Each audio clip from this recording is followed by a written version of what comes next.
नमस्कार साथियों, एक बार फिर से स्वागत है मेरे चैनल में। ये वीडियो काफ़ी इंपॉर्टेंट और ख़ास रहने वाला है। इस वीडियो में हम बहुत ही इंपॉर्टेंट सब्जेक्ट के बारे में डिस्कस करेंगे। इस वीडियो में हम बेसिक टू एडवांस लेवल का ऑप्शन ट्रेडिंग के बारे में डिस्कस करेंगे। जैसा कि हमने पहले कहा था, basic to advance learning series का फ्री में कोर्स ला रहा हूँ दोस्तों। ये उस कोर्स का फर्स्ट वीडियो है जिसमें हम बेसिक टू एडवांस लेवल का ऑप्शन ट्रेडिंग के विषय में समझेंगे, जानेंगे फ्यूचर एंड ऑप्शन क्या होता है, फ्यूचर और ऑप्शन में डिफरेंसेस क्या है, और भी इंपॉर्टेंट फैक्टर्स जो ऑप्शन ट्रेडिंग में इंपॉर्टेंट रोल प्ले करते हैं उसके बारे में जानेंगे।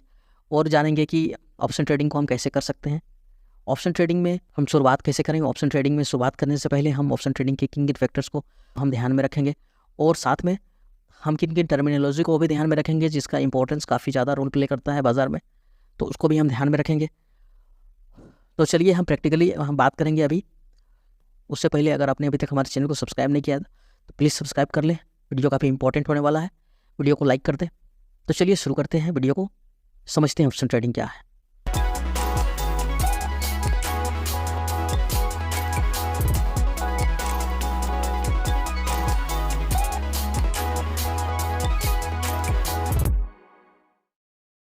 बेसिकली ऑप्शन ट्रेडिंग के सब्जेक्ट को स्टार्ट करने से पहले मैं आपको एक इंपॉर्टेंट टर्मिनोलॉजी को यूज़ करूंगा जिसका नाम है डेरिवेटिव। उसको हम थोड़ा समझने का कोशिश करेंगे कि डेरिवेटिव क्या होता है, उसके बाद हम ऑप्शन ट्रेडिंग के बारे में बात करेंगे। तो डेरिवेटिव्स का जहाँ तक बात करें तो डेरिवेटिव डेराइव वर्ड से आया है दोस्तों। तो डेराइव का मतलब होता है कि व्युत्पन्न होना। व्युत्पन्न का मतलब क्या होता है कि किसी चीज़ के थ्रू किसी चीज़ का जनरेशन होना। जैसे कि एग्जाम्पल के तौर पर हम बात करें तो दूध से पनीर बनता है, दूध से रसगुल्ला बनता है। ये दूध से बनने वाली चीज़ जैसे पनीर का रेट बढ़ता है, दूध का अगर रेट बढ़ता है तो पनीर का रेट बढ़ता है। उस हिसाब से अगर हम बात करें यहाँ पे तो पनीर डेरिवेटिव है दूध का। उस तरह से हम एग्जांपल के तौर पे हम समझें दोस्तों कि व्युत्पन्न होता है डेरिवेटिव वर्ड है डेराइव से। डेराइव मतलब किसी के थ्रू किसी की चीज़ का निर्माण होना। तो ये चीज़ हम समझे दोस्तों, डेरिवेटिव्स का मतलब क्या होता है। और अगर हम एग्जांपल के तौर पे बात करें कि जैसे कि बात करें इस पैसे का, तो इस पैसे में क्या लिखा हुआ है, एक इंपॉर्टेंट सेंटेंस लिखा हुआ है कि मैं धारक को 100 रुपया अदा करने का वचन देता हूँ। ये इंपॉर्टेंट सेंटेंस बहुत ही इंपॉर्टेंट रोल प्ले करता है। और आप देख पाएंगे यहाँ पे गवर्नर का सिग्नेचर दोस्तों उर्जित पटेल लिखा हुआ है, देख सकते हैं यहाँ पे। तो इस पैसे का वैल्यू क्यों है? अगर ये नॉर्मल सा कागज़ होता तो इसका वैल्यू उतना इंपॉर्टेंट रोल नहीं प्ले करता, लेकिन यहाँ पे गवर्नर का सिग्नेचर ये रोल प्ले करता है कि मैं धारक को 100 रुपया अदा करने का वचन देता हूँ। इसका मतलब ये है दोस्तों कि अगर ये 100 रुपया आप किसी को देते हैं तो इस 100 रुपया के थ्रू आप 100 रुपये का वैल्यू का कोई भी चीज़ आप किसी अगले से वो चीज़ ले सकते हैं। कहने का मतलब अगर कुछ भी सामान आपको लेना हो, मान के चलिए कि आपको सब्ज़ी खरीदना हो। अगर आप सब्ज़ी खरीदते हैं 100 रुपये का, मान के चलिए आलू खरीदे, टमाटर खरीदे, गोभी खरीदे, कुछ भी खरीदे, तो 100 रुपये का अगर खरीदते हैं तो आप ये 100 रुपया देते हैं, तो उसके बदले आप गोभी, टमाटर, आलू खरीद लेते हैं। और उस सब्ज़ी वाले के पास ये जो 100 रुपया जाता है, उसके पास एक्चुअली में ये 100 रुपया का वैल्यू सिर्फ ये वचन है, मैं धारक को 100 रुपया देने का वचन देता हूँ। सिर्फ ये वचन और ये गवर्नर सिग्नेचर ही इंपॉर्टेंट रोल प्ले करता है। इसका मतलब ये है कि अगर ये 100 रुपया वो सब्जी वाला किसी और को देता है, उसको भी अगर कुछ खरीदना हो तो वो 100 रुपया उसको देता है। मान के चलिए इस 100 रुपये से उसको राशन खरीदना है, यानी कि आटा या चावल खरीदना है, तो ये 100 रुपया उस राशन वाले दुकानदार को देगा। वो दुकानदार 100 रुपये का चावल या आटा देगा उसको, और जब वो दुकानदार ये 100 रुपया ले लेगा तो उसके लिए ये सेंटेंस इंपॉर्टेंट रोल प्ले करेगा कि मैं धारक को 100 रुपया अदा करने का वचन देता हूँ। यानी कि वो राशन दुकान वाला अपना ज़रूरत का सामान अगर कुछ और चीज़ खरीदना चाहता हो, जैसे कि राशन दुकान वाले को अपने गाड़ी में पेट्रोल भरना है 100 रुपया का, तो वो पेट्रोल वाले को ये 100 रुपया देगा। तो इसी के थ्रू ये circulation same to same circulation पैसे का चलता रहता है दोस्तों। तो इसका इंपॉर्टेंस यहाँ पे सिग्नेचर और ये सेंटेंस है, इस वजह से यहाँ पे ये भी डेरिवेटिव्स है। तो आप डेरिवेटिव समझिए दोस्तों कि डेरिवेटिव्स का इंपॉर्टेंट रोल कहाँ प्ले होता है। डेरिवेटिव्स का अगर हम टाइप समझे तो ये मेनली इंपॉर्टेंटली 4 प्रकार के होते हैं, जैसे कि आपका forward derivatives, option derivative, future derivative और एक स्वाइप डेरिवेटिव। इस टाइप के डेरिवेटिव होते हैं। चलिए हम फॉरवर्ड डेरिवेटिव्स के बारे में समझते हैं। फॉरवर्ड डेरिवेटिव क्या है दोस्तों कि जैसे कि देखिए, आप अगर किसी भी सब्जी वाले से आप अगर बड़े खरीदार हैं तो आप डायरेक्टली कोई सब्जी वाले से डील करेंगे। डील करने के दौरान आप या तो उससे बॉन्ड के थ्रू बात करेंगे या फिर पेपर मेकिंग करेंगे, और उस बॉन्ड के थ्रू आप दोनों के बीच में वो रेट तय होगा दोस्तों कि आने वाले 2-3 महीने में जितने भी रेट में, मान के चलिए आलू सपोज दैट मान के चलिए अभी आलू का 20 रुपया रेट है, तो सब्जी वाले को मालूम है कि अभी आलू का रेट 20 रुपये चल रहा है, लेकिन सब्जी वाले को लगता है कि आने वाला समय में आलू का रेट घट जाएगा। तो सब्जी वाला क्या करता है कि वो बड़ा पार्टी है जो होलसेलर है, उसके साथ एक डील फाइनल करता है। उस डील में क्या फाइनल होता है दोस्तों कि सब्जी वाला 18 रुपया के रेट में या 15 रुपया के रेट में दूंगा। तो वो होलसेलर दुकानदार वाला और सब्जी वाला के बीच में ये डील फाइनल हुआ, आने वाले 2 महीने तक उसको 15 रुपया के रेट में देगा। अगर होलसेलर को लगता है कि 2 महीना तक पैसा नहीं घटेगा, आलू का रेट नहीं घटेगा तो वो क्या करता है, वो डील को फाइनल करता है और वो 15 रुपये के रेट में सब्जी लेना चालू कर देता है। तो इससे होलसेलर को 5 रुपये का फ़ायदा होते रहता है। और सब्जी वाले को क्या लगता है, सब्जी वाले को लगता है कि रेट बहुत जल्दी घटने वाला है, इसलिए वो चाहता है कि शायद आने वाले 1-2 महीने में आलू का रेट शायद 10 रुपया या 7 रुपया या 5 रुपया हो जाएगा। इससे बढ़िया है कि मैं इससे डील फाइनल करता हूँ 15 रुपया में और मैं ये सारा आलू को बेच के ख़त्म करता हूँ। इस टाइप का ये फॉरवर्ड कॉन्ट्रैक्ट या बॉन्डिंग सिस्टम है। इस प्रकार का ये लेन देन की प्रक्रिया होती है फॉरवर्ड सिस्टम में। एक्जैक्टली सेम टाइप का ही सिस्टम यहाँ पे होता है आपका फ्यूचर एंड ऑप्शन में और स्वैपिंग सिस्टम में। तो उसके बारे में हम बात करेंगे दोस्तों, लेकिन यहाँ पे थोड़ा सा डिफरेंस है। फॉरवर्ड सिस्टम में आपको फिजिकली इन्वॉल्व होना पड़ता है मार्केट में, यानी कि आप हैंड टू हैंड बात करेंगे, फेस टू फेस बात करेंगे अगला पार्टी से और आपके साथ उसका dealing face to face final होगा। बट ऑप्शन या फ्यूचर में यहाँ पे कुछ अलग इंपॉर्टेंट रोल प्ले होता है दोस्तों। यहाँ पे आपको फ्यूचर एंड ऑप्शंस का तरीका लगभग फॉरवर्ड टाइप का ही होता है, लेकिन इसमें और भी इंपॉर्टेंट रोल होते हैं दोस्तों। एक थर्ड पार्टी होता है जिसको हम कहते हैं ब्रोकर। ब्रोकर का रोल होता है दोस्तों कि खरीदारी करने वाला और बेचने वाला के बीच में एक सामंजस्य स्थापित करता है। मान के चलिए शेयर बाजार जो है वो आपका ब्रोकर है और आप हैं खरीदारी और कोई अगला है बेचने वाला। तो उन दोनों के बीच के पैसे के लेन देन का हिसाब रखने वाला आपका ब्रोकर होता है। शेयर बाजार में जितने भी ब्रोकर हैं, मान के चलिए ज़ेरोदा है, आपका ग्रो है, एंजल वन है और भी बहुत सारे हैं। ये आपके पैसे को सेटलमेंट करते हैं और आपका ऑप्शन ट्रेडिंग या फ्यूचर ट्रेडिंग होता है। तो चलिए, मुझे लगता है कि आपने डेरिवेटिव्स को समझ लिया दोस्तों। तो चलिए हम फ्यूचर एंड ऑप्शन के बारे में थोड़ा डिटेल में बात करते हैं यहाँ पे। तो चलिए फ्यूचर एंड ऑप्शन को डिस्कस करने से पहले हम कुछ टर्मिनोलॉजी को समझ लेते हैं जिसका काफ़ी इंपॉर्टेंट रोल है बाजार में। तो सबसे पहले वर्ड आता है आपका C&P। आप देख पाएंगे यहाँ पे C का मतलब होता है कॉल यूरोपियन और P का मतलब होता है पुट यूरोपियन। हमारा डीलिंग यहाँ पे यूरोपियन सिस्टम से ही होता है दोस्तों, अमेरिकन सिस्टम से नहीं होता है। तो C-P को समझने से पहले हम कॉल और पुट को समझेंगे। कॉल क्या है, पुट क्या है। कॉल एक्चुअली जब हम किसी भी शेयर्स को या फिर कोई भी ऑप्शंस को या फ्यूचर्स को बाय करते हैं तब हम उसको कॉल कहते हैं, और जब हम उसको सेल करते हैं तब उसको हम पुट कहते हैं। कॉल बाय और कॉल सेल दोनों होता है दोस्तों। यहाँ पे आप पहले बेच भी सकते हैं खरीदने से पहले, खरीदने वाला बाद में खरीद सकता है।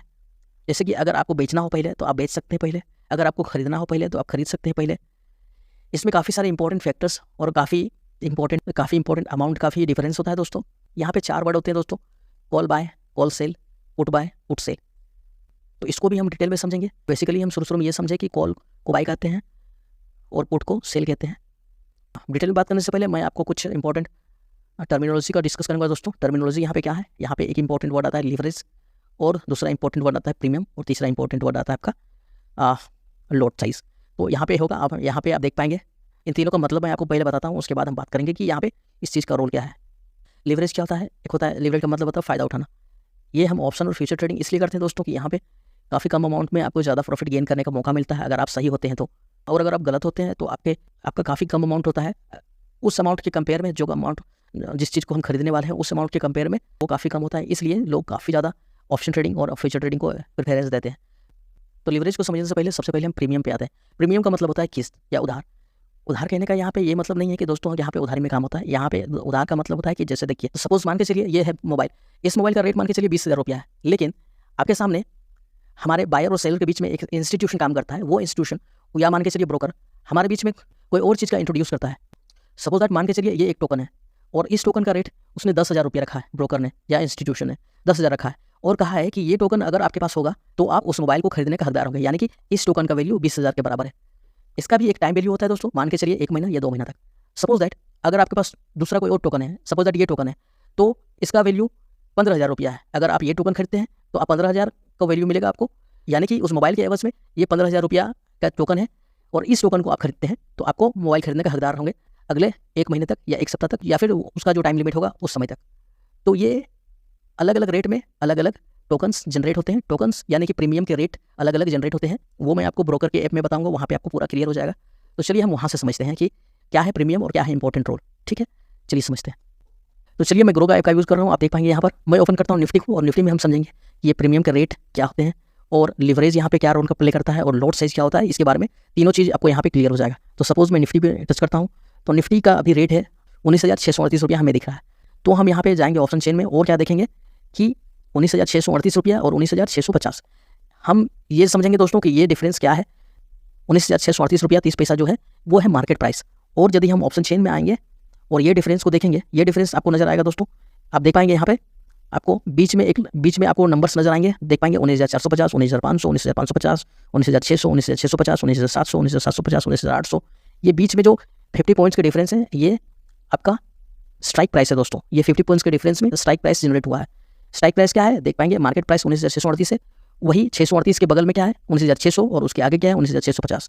तो यही 50 पॉइंट्स के डिफरेंस में स्ट्राइक प्राइस जनरेट होते हैं। और निफ्टी में अगर हम लोड साइज का पता करना है तो आप देखिए, मान के चलिए 19,650 पे हम कॉल साइड, यहाँ पे अगर देख पाएंगे ऊपर में लिखा होगा, ये बीच में जो स्ट्राइक प्राइस है, स्ट्राइक प्राइस के लेफ्ट साइड में कॉल प्राइस लिखा हुआ है और स्ट्राइक प्राइस के राइट साइड में पुट प्राइस लिखा हुआ है।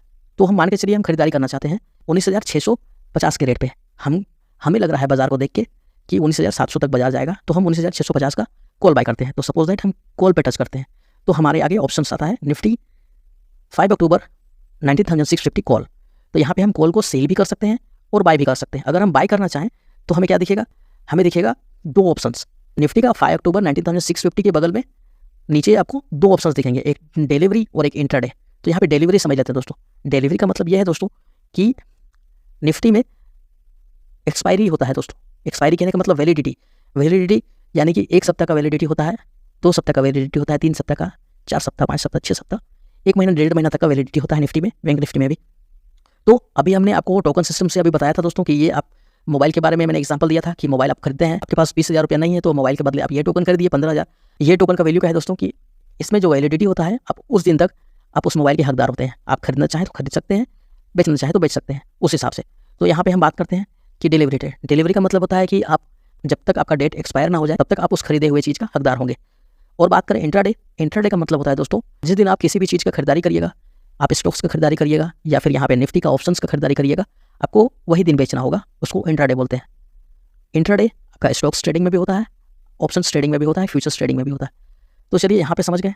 उसके बाद अगर आप यहाँ पे बाय करते हैं तो आपका ऑर्डर लग जाएगा और इसका एक्सपायरी थर्सडे को होता है दोस्तों। तो थर्सडे तक आप वेट कर सकते हैं कि अभी आप 650 पे खरीदे हैं तो थर्सडे तक आप वेट कर सकते हैं कि थर्सडे तक ये वैल्यू जो है 19,638 रुपये 30 पैसा जो अभी दिख रहा है, ये वैल्यू 700 को क्रॉस करता है, 650 को क्रॉस करता है, 700 को क्रॉस करता है, तब आपके प्रॉफिट्स नजर आना चालू हो जाएंगे और आप प्रॉफिट में एग्जिट करेंगे। तो ये है ऑप्शंस का बाइंग। सेलिंग का भी प्रोसेस उसी तरह है दोस्तों, आप सेल भी कर सकते हैं, आपके पास दोनों बटन के ऑप्शन होंगे, आप जो चाहें वो खरीद सकते हैं, बेच सकते हैं। तो इस तरह होता है बेसिक ऑप्शन ट्रेडिंग दोस्तों।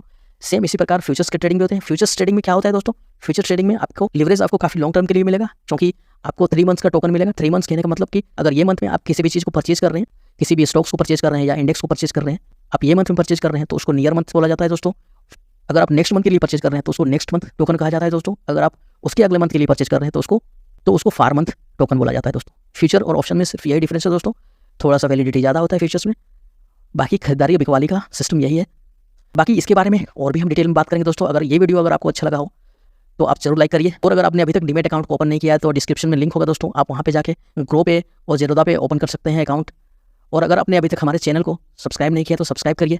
आप हमारे टेलीग्राम से भी जुड़ सकते हैं दोस्तों, डिस्क्रिप्शन में उसका भी लिंक है दोस्तों, आप वहाँ पे जाके ज्वाइन कर सकते हैं टेलीग्राम को।